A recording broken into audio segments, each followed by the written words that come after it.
गांव के पश्चिम में एक पुरानी हवेली थी जिसे लोग अंधेरी हवेली कहते थे। इस हवेली के बारे में बहुत सी कहानियां प्रचलित थीं, जिनमें से अधिकतर डरावनी थीं। गांव के लोग इस हवेली के पास जाने से भी डरते थे, क्योंकि उन्होंने सुना था कि वहां भूतों का बसेरा है। एक दिन गांव के युवा आदित्य ने ठान लिया कि वह हवेली के रहस्य का पता लगाएगा। आदित्य बचपन से ही साहसी और निडर था।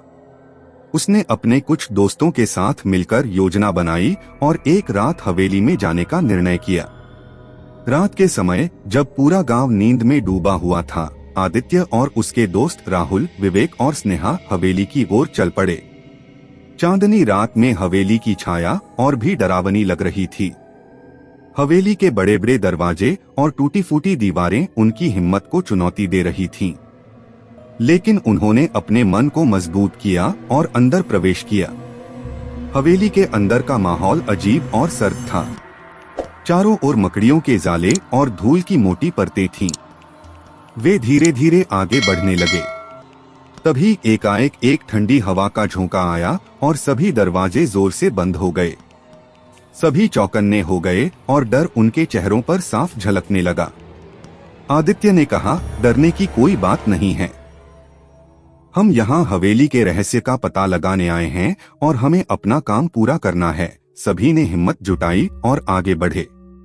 वहाँ की दीवारों पर अजीब चित्र बने हुए थे, जिनमें कुछ प्राचीन युद्धों के दृश्य और भयावह चेहरे थे।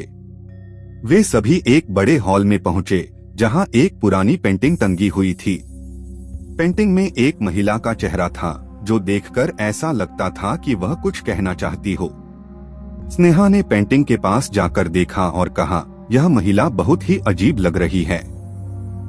इसकी आंखों में एक अजीब सी चमक है। तभी पेंटिंग की आंखें चमकने लगीं और हॉल में एक तेज आवाज गूंजने लगी, कौन हो तुम लोग? क्यों आए हो यहाँ? सभी डर के मारे चिल्ला उठे, लेकिन आदित्य ने साहस नहीं खोया। उसने कहा, हम इस हवेली के रहस्य को जानने आए हैं। आवाज फिर गूंजी, यहाँ से चले जाओ, नहीं तो तुम सब बर्बाद हो जाओगे। लेकिन आदित्य ने हार नहीं मानी।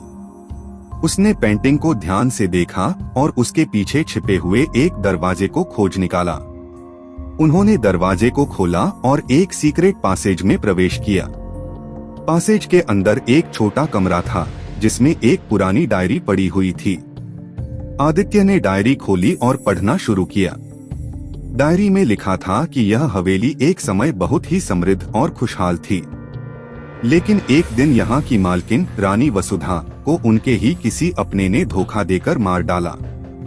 उनकी आत्मा तब से ही इस हवेली में भटक रही है और अपने न्याय की प्रतीक्षा कर रही है। रानी वसुधा की आत्मा ने आदित्य से कहा, अगर तुम सच में मेरी मदद करना चाहते हो तो मेरे हत्यारे का नाम उजागर करो और उसे सजा दिलवाओ। आदित्य ने यह वादा किया और दोस्तों के साथ हवेली से बाहर निकल आया। गांव पहुंचकर आदित्य ने गांव के बुजुर्गों से इस घटना की चर्चा की। बुजुर्गों ने बताया कि रानी वसुधा के हत्यारे का नाम वीरेंद्र था, जो कि अब एक वृद्ध आदमी है और गांव के बाहर एक छोटे से घर में रहता है। आदित्य ने पुलिस की मदद से वीरेंद्र को पकड़वाया और उसे सजा दिलवाई। रानी वसुधा की आत्मा को शांति मिली और हवेली से सभी भूतिया गतिविधियां समाप्त हो गईं। गांव के लोग अब हवेली को देखने के लिए आने लगे और उसे एक ऐतिहासिक धरोहर के रूप में सहेजने लगे। आदित्य और उसके दोस्तों की बहादुरी की कहानी पूरे गांव में प्रसिद्ध हो गई और उन्हें सभी ने सराहा। इस तरह अंधेरी हवेली का रहस्य सुलझ गया और गांव में फिर से शांति और समृद्धि लौट आई।